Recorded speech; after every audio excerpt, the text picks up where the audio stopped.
Yo, what up, Blackish fam? It's your boy B coming at you with another reaction. Man, I'm a little bit under the weather, so I apologize in advance if my voice is a little scratchy. I actually just found out that I have COVID about an hour ago because I got these badass teenagers here in the house that be coming and going as they please just because they think COVID won't affect them, but that's another story. But yo, without further ado, we're going to get into some more Sa-Roc. This one is called World War II, but it's Word War, right? Just a play on words that I'm starting to know her for, the intelligence, but also that play on words. But yo, let's get right into it. And of course, I got the lyrics here for you guys. It doesn't look like the song is that long. It's under 3 minutes. Let's get right to it.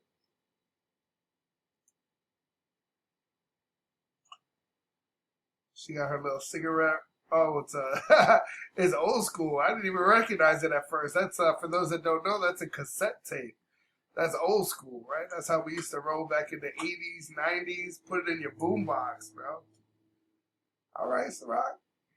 She got the sage burning. The sage is Sa-Roc.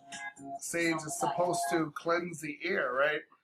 In the home, you burn sage to ward off the bad spirits or cleanse. I could be the last of the classical acts of modern times. I'm the meanest among the rappers. Got a bag of black magic stashed in a rat that you haven't packaged to the spine. The upper echelon. Listen to what she's saying, right? She said, I could be the last of the classical acts in modern times, right?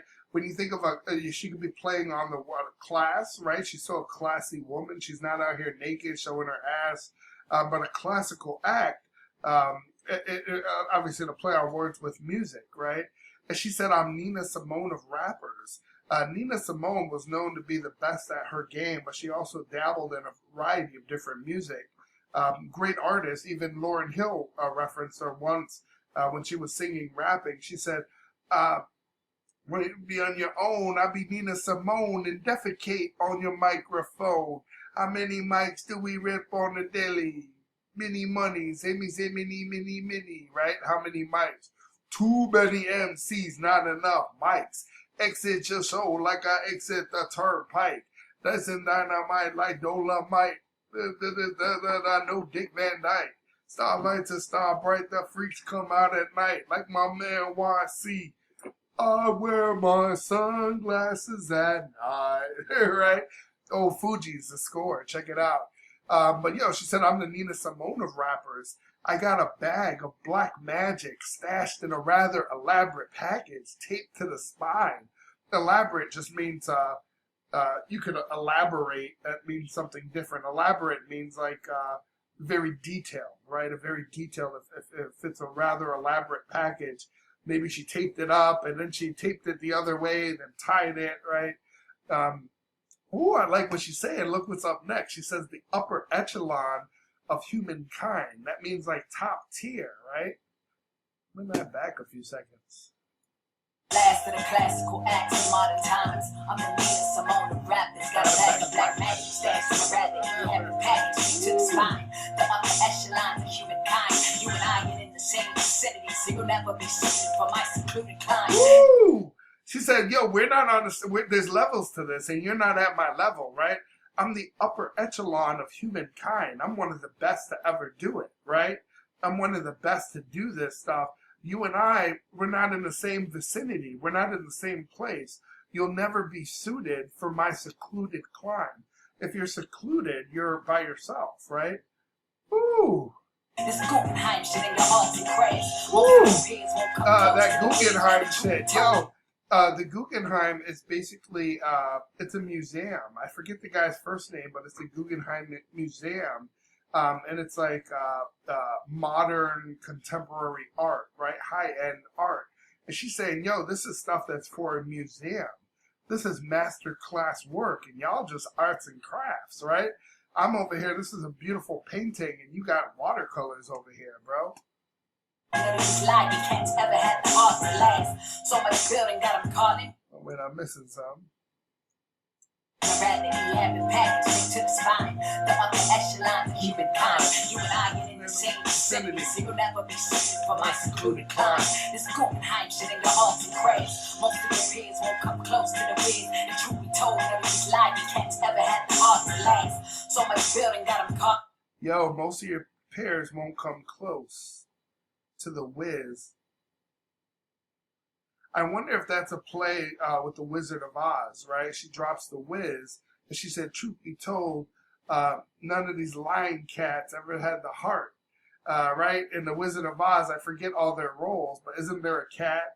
And isn't there like a Tin Man, right, with no heart? It's been years since I've seen that, but I think that's a reference to the Wizard of Oz, right? None of these lively cats ever had the heart to last. So much building got them calling me the architect. And so you'll never catch me rhyming about my ass. But my past 3 albums was my astral travel, but I never saw. Yo, I gotta run that back. And she said, there's so much building, got him calling me an architect, right? An architect designs buildings. But she said, you'll never catch me rhyming about my ass. But my past 3 albums was about astral travel. But I never saw a magazine or blogger feature or market that. Man, that's so sick. And I can relate because years ago, you know, I was a poor inner city kid in Chicago. We used to go to the thrift shops all the time. That's how our mom dressed us, right? That's how we were raised, going in and out of thrift shops. And I picked up a book about astral travel. It's sometimes referred to as astral projection, but it's basically an intentional out-of-body experience. Now, you can research it by typing in OBE or OBE experiences. I'm sure it would still come up.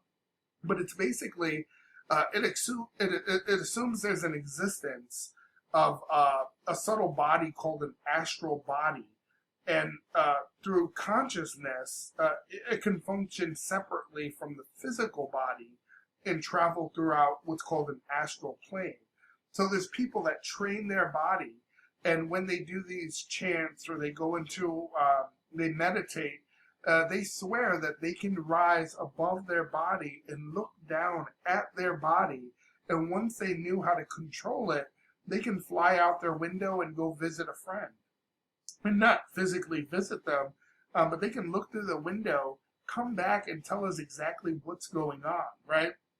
It's just something that there's so much in the human experience that is lost in translation, right? There's so much that we don't understand. And it's beautiful in a way to have an artist that not only understands that, but references that. Like, when do you ever hear of astral projection in rap? It just shows that she's a well-rounded individual, right? She just referenced Guggenheim, like the Guggenheim Museum. Like, who does that? Magazine, a blog, a feature, market that. The awful fact is that I still spit the figures around your top 5 gigs. So if you call it that you're tired, then I go Mach 5. I'm a stop 9's cause T's. Yo, when you go Mach 5, you go super speed, right? She said, I'm a dot, you know, when they say, yo, you got to be careful. When you're careful, you got to dot your I's and cross your T's, right?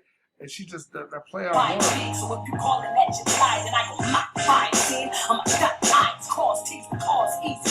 But nowadays, they need a hand to cipher writing is complex. So I call my first verse to every song my prosthesis. And when the introduction's over, I proceed to shake their confidence in their MC. They sponsor like Grandma all seasons. I'm all seasons. I had to pause that show. She's spitting stuff that just relates directly to me, man. This is, man, the wordplay, man, I don't know who's doing it at this level right now.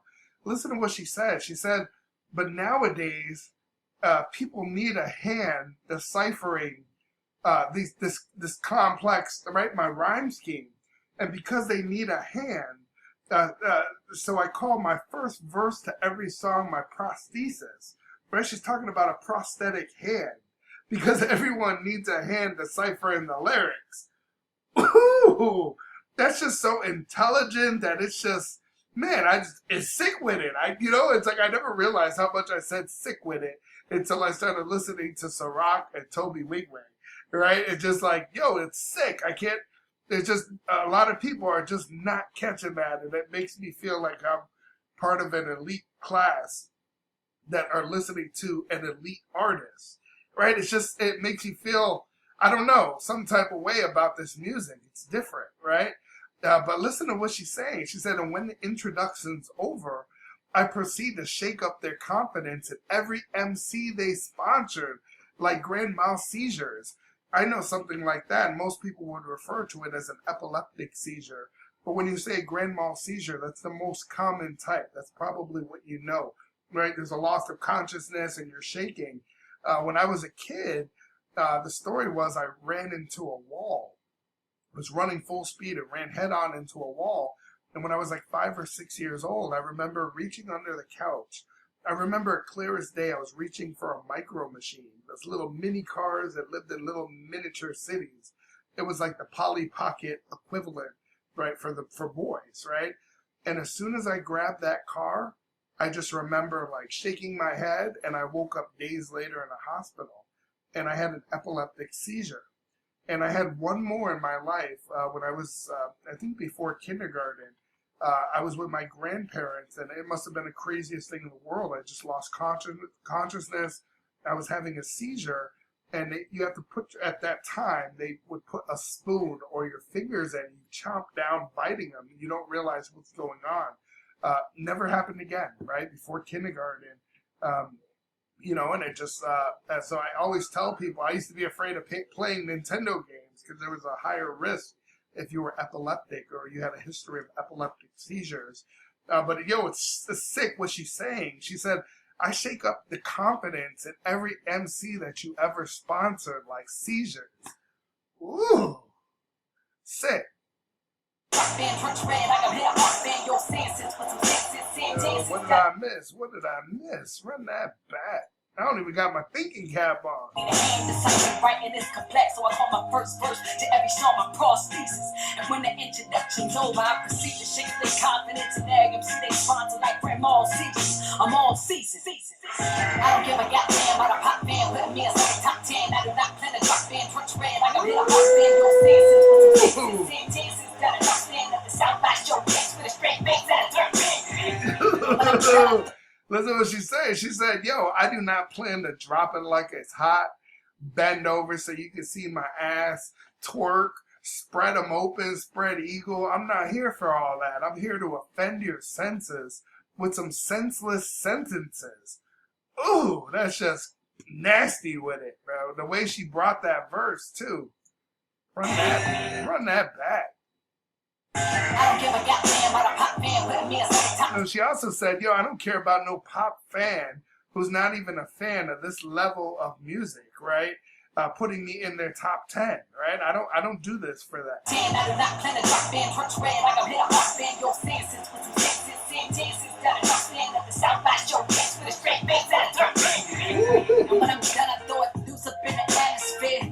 Come in peace, and you might get your Adam's apple spit. Ooh, your Adam's apple, right? Shout out to all the trannies. They know what an Adam's apple is. If you're a dude, that's one of the defining things. You have an Adam's apple right here, right? It's very hard. That's why you see a lot of transvestites or people that are cross-dressing wear scarves because they want to hide their Adam's apple. I believe there's surgery now that can correct it, but that's always a telltale sign that you're with a man. Run that back, though. Oh, but she said she was going to hit you with a spear, right? She said you'll get your Adam's apple spear like this Wakanda up in that ass. Throw a fucking spear through your Adam's apple. Adam's apple spit with all these sharp with it lines and verses. I'm a threat to any opponent. Stop our roaming through the legacy. And they wonder why I can be so cavalier about it. I roll with a team of champions, let's be clear about it. Trust me, I can bullshit my first 12 bars and leave the final four with winning shot. That's surprising everybody. She's got a few basketball plays there, right? She dropped the Cavaliers, the Cleveland Cavaliers, talking about some championships, right? She said I could bullshit my first 12 bars and leave the final four, right? The final 4 games with the winning shot that surprises everyone. Cause I'm a lyrical beast in the street. Godzilla's gladiator with a motherfucking inkling. I got almost all this moonlighting as my henchman. And those rhyme slaves from out the deep end. Yo! Woo! Sick. And she brought it back to the bar about the Adam apples and getting speared, right? If you know anything about the Almoravids, That was a, I don't want to say it's a, this is a, you're looking at like the history of Morocco, right? I mean, this chick got you, so, you know, the Almoravids, there's a lot of legends. They were like very fierce fighters. And once that they didn't, there was no turning back, right? It was either we're going to do this or we're going to die doing this. But either way, we're going to do this, right? And after the Christian Chronicles, they have a legend of a Turkish woman that she led a bunch of 300 Amazons that were black female archers, right? You know, these are some badass chicks, right? Badass people, badass force, not a force to be reckoned with. She said, yo, I got Almoravids moonlighting as my henchmen. Moonlighting and henchmen, I don't know if that's a terminology that's used anymore, but moonlighting is when you're doing another shift, right? You're working, let's say a lot of police officers moonlight as security guards, right? They're already officers of the law. They already have their pistols, right? They're well respected in the community. So a lot of times they moonlight by working nightclubs and working at liquor stores and whatnot. And henchmen, it would be like the evil guys. Think of Batman and the Joker, right? All the Joker people, those are his henchmen that work with him. If you think of Teenage Mutant Ninja Turtle references, it wouldn't be Shredder, it would be the Foot Soldiers, right? The Foot Clan. Those are his henchmen, or Bebop and Rocksteady, right? And she said the dopest rhyme slayers from out the deep end. Ooh! Just, man, that's gotta be... Let's get it with a motherfucking kingpin. I got all my brothers moonlighting as my henchmen. The dopest rhyme slayers from out the deep end. Yo, that's gotta be one of the sickest under 3-minute verses that I've heard, where she didn't waste any time. Every bar had a meaning. Yo, that's sick. And, yo, she didn't even show her face in this, right? She just came out spitting it, and that was that. Yo, that's sick. Yo, if you're a fan of good music, this is that altar call, right? Don't forget to like the video, but support the channel, right? We want to go into new artists. We want to do intelligent breakdowns. Let me know if there's any new music I should check out as well. But yo, this was sick. One of the sickest I've heard from her.